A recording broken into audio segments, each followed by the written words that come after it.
மந்திரி சுவாமி இருந்தாலும் சபைக்கு பணிவான வணக்கங்கள். வணக்கம் வணக்கம் வணக்கம். எதற்காக நமக்கு இன்று ஒரு சதுரநாட்டியம் என்று அறிந்தாயா? சரி இருக்கு சாமி. உனக்கு 3 ரூபா பிளேடு கிடைக்காது. மூஞ்சி நிலைமை இப்ப இவ்வளவு மொசுராட்டம் இருக்குது. என்னடா கேட்கிற? உன்னை போல அறியாமைன் என்று நினைத்தாயா? தள்ளாடும் கிழவன் என்று நினைத்தாயா? ஏய், நான் எப்பேர் விட்டு நின்று தெரிந்து பேசுகிறாயா தெரியாம பேசுகிறாயா? தெரியாது. ஏய், அனைவரிடம் போல என்னிடம் எக்கச்சக்கம் ஏடாகூறும் இந்த ஒரு வார்த்தையும் கொட்டி இழக்க கூடாது. அப்படியா?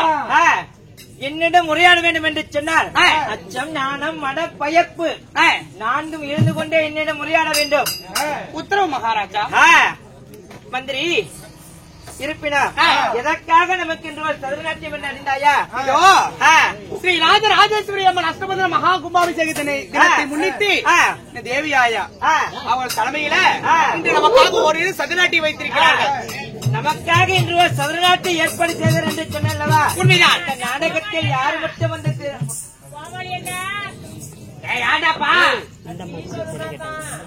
குளிச்சிருக்க உள்ள உனக்கு டீ வேணும்.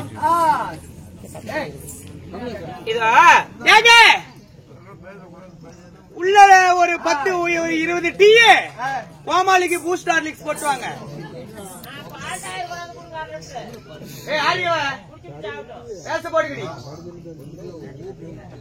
மகாராஜா நீங்க யாருன்னு சொல்லுங்க.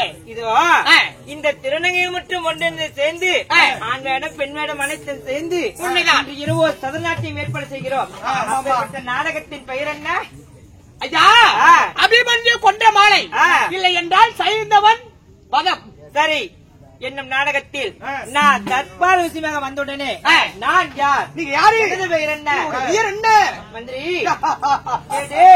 ஓய், இந்த காந்தார தேசத்தை ஆண்டு வரக்கூடிய ராஜனுக்கும் வசந்தா தேவி என்பதற்கு நான் சகுனி பூவதி என்ற பாலகன் பிறந்தேன். அடியே மந்திரி, இருந்தாலும் இந்த சகுனி பூவதி ஒன்று மட்டுமான் பிறந்தேன். இந்த காந்தார தேசத்தில் நாங்க எத்தனை பேர் பிறந்தோம் தெரியுமா? எத்தனை பேர் பிறந்தீங்க? அகற்றும்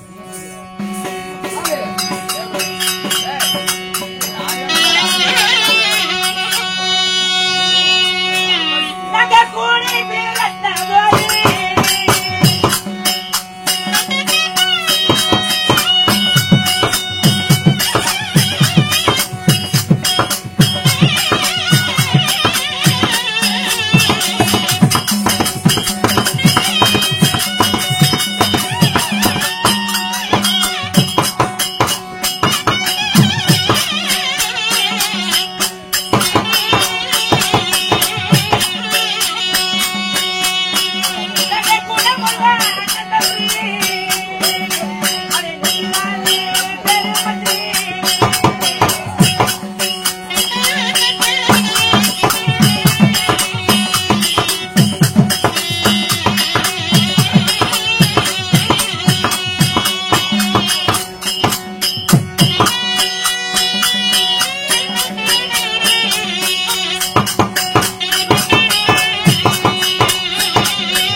சுவாமி ஐயா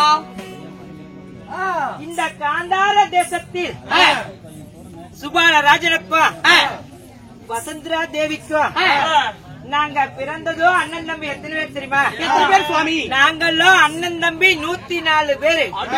அப்பா 104? ஆகட்டும் ஆகட்டும் சுவாமி. இரண்டல்ல 104 பேர்கள். அம்மா இருக்குதா சாமி இன்னும்? ஏய், என்னுடைய தாய் தந்தை இருவரும் ஆண்டு மறைந்து விட்டார். இருந்தாலும் ஆண்களோ 104.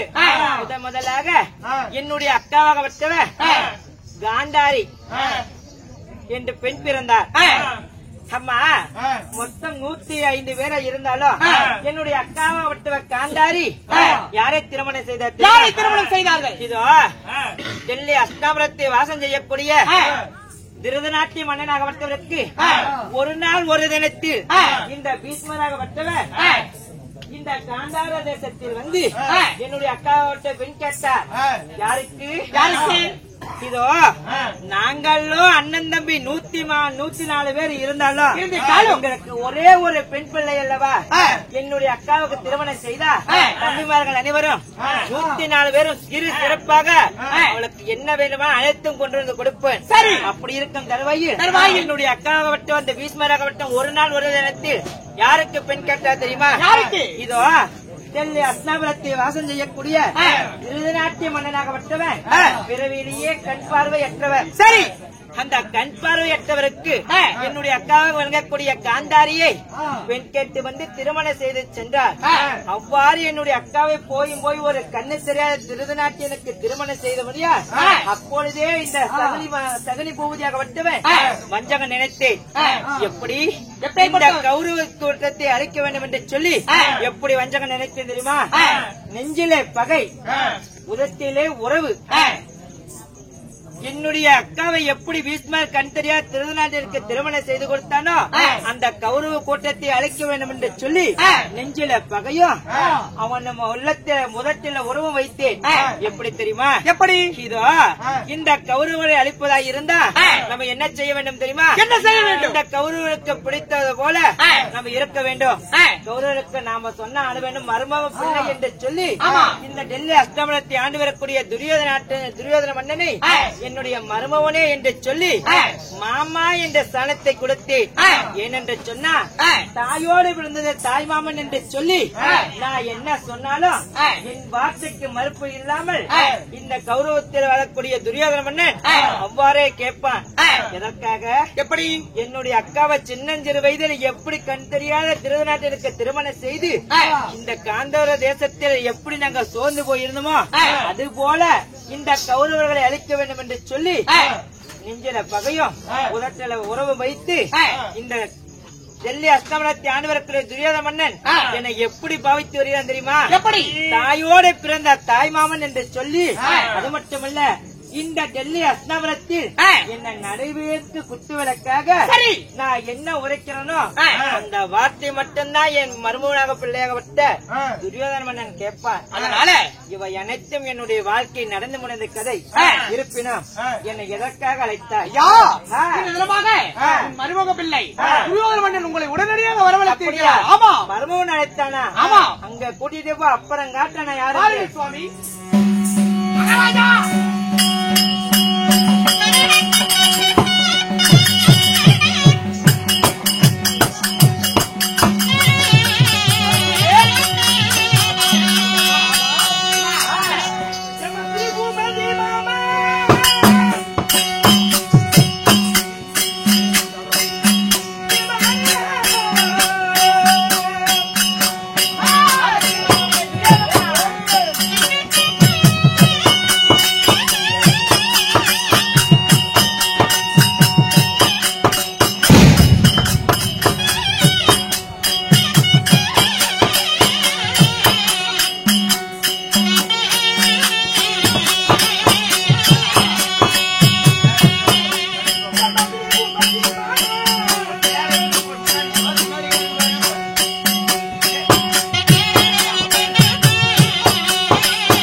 பாதத்திற்கு மல்லிகை முல்லிகை இருவாட்சி போல் மந்தாரம் என்று சொல்லக்கூடிய வாரியாத மலர்களை கொண்டு வந்து பன்னீரால் பழத்த கழிப்பட்டால் மலர்களை குவித்து பாதத்தை பணிந்து வருகிறேன். அப்படியா துரியோதன மன்னா, இதோ என்னுடைய பாதத்தை பணிந்தபடியா ஏழு ஜென்மங்கள் எடுத்தாலும் இந்த 56 நாட்டுக்கு எப்பொழுது நீயே பேரரசனாக வாழ்ந்து வருவாய் துரியோதனா. அப்படி இருந்தாலும் இந்த தினத்திலே ஏழு காரணம் தங்கள் ஐக்கியம் தெரியுமா? அப்படியா? இதோ 11ஆம் யுத்தத்தின்படி துரோணருக்கு நம்ம நிதி சேனாதிபத்தியம் கட்டணும். காலை எழுந்தவுடனே தங்களை அழைத்து தங்களிடத்தில் ஒரு ஆலோசனை கேட்டு அதன் பிறகு நான் நடப்பேன்.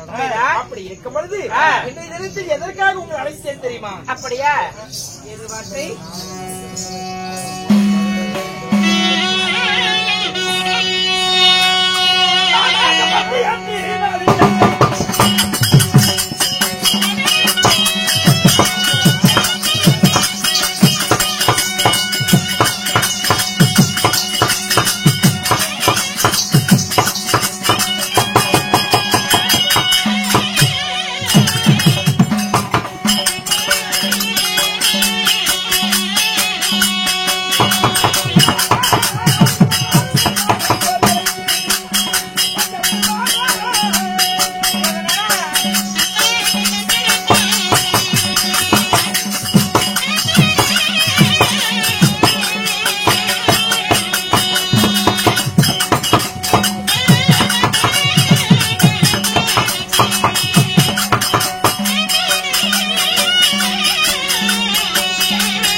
இன்று என்ன நடக்க வேண்டும், ஏது நடக்க வேண்டும், அனைத்தும் என்னிடம் உரையாடிவிட்டு அல்லவா அதபடி செய்வதல்லவா என்னுடைய மர்மம் கொண்ட துரியோதனன்.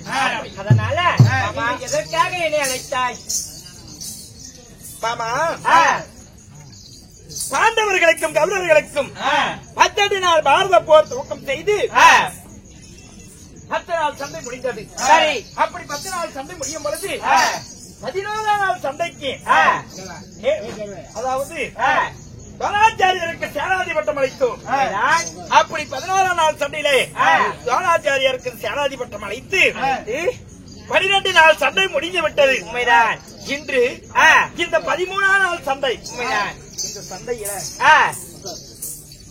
பாண்டவர் பட்சமாக சேனாதிபட்டம் அளித்த அந்த துரோணாச்சாரியார் தருமருடைய சிரத்தை அளித்தாராம். இல்ல பாண்டவர்களை மடித்தார் என்று இன்றும் ஒன்றுமே புரியவில்லை. அதனால இதை அழைத்து தங்களிடத்தில் ஆலோசனை கேட்கலாம் என்றுதான் அழைத்தேன். 11ஆம் சண்டையில துரோணருக்கு நம்ம சேனாதிபட்டத்தை கட்டி விட்டோம். சேனாதிபட்டத்தை கட்டியிருந்து 11ஆம் சண்டை 12ஆம் நாள் சண்டை நடக்கும் தருவாயில் துரோணருக்கே வெற்றி விட்டார். அப்படி இருக்கும் தருவாயில் இந்த 13ஆம் சண்டையில் துரோணர் போகிறாரா இல்லையா என்று ஒன்றும் புரியவில்லை. அதனால துரோணர் அழைத்து கேட்டா அதுக்கு தக்க பதில் அளிப்பார். அப்படியா? அப்படியே ஆகட்டும் மாமா. தங்களுடைய வார்த்தையை திரும்பி கொண்டு ஆகட்டும் ஆகட்டும். அது போலவே காண்போம்.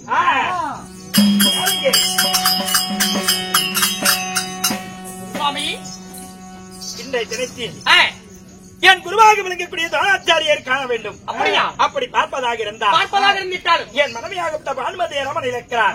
கணவர் அழைத்தார் என்று அதிசீக்கிரம் அழைத்துவார். அப்படியா? ஆகட்டும் சுவாமி, ஆகட்டும். அறிவீர்கள் சபையோர்களே, இதோ துரியோதன மன்னனாகப்பட்டவன் அவருடைய மனைவியாகப்பட்ட பான்மதி பெருந்துருவாளை அழைக்க பான்மதி பெருந்துருவாள் சபை தருவார். அவரால் மற்ற விஷயம் அறியலாம்.